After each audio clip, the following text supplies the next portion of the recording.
I'm Johnny, and I'm going to be discussing satellite stories in SharpCloud. So as you can see right now, we're inside a solution called Product and Technology Portfolio.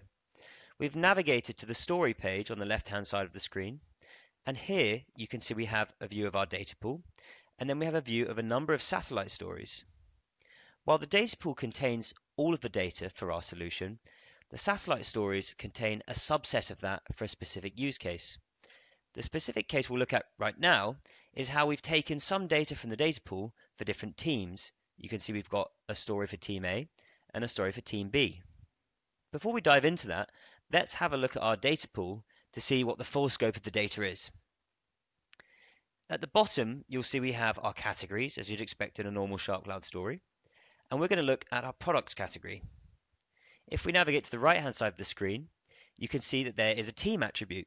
And so each product has been assigned to a different team using this attribute. So now let's hop back to our navigation and we'll dive into the Team A satellite story. So when we open this up, we'll be able to see, if we go to our layer view, that there's a number of products along the top. So Amira, Canary, and Converso, and then technologies along the bottom, Alpha, Bravo, Charlie. This data is using that attribute to filter out which information should be visualized on the screen. So if I go over to Team B, we'll just visualize data that has that Team B attribute tag we saw in the data pool. So let's take a look. I'll open my Team B story here from my navigation. And you'll be able to see that we have different products along the top. So it's now Apollo, Aurora, and Bulto.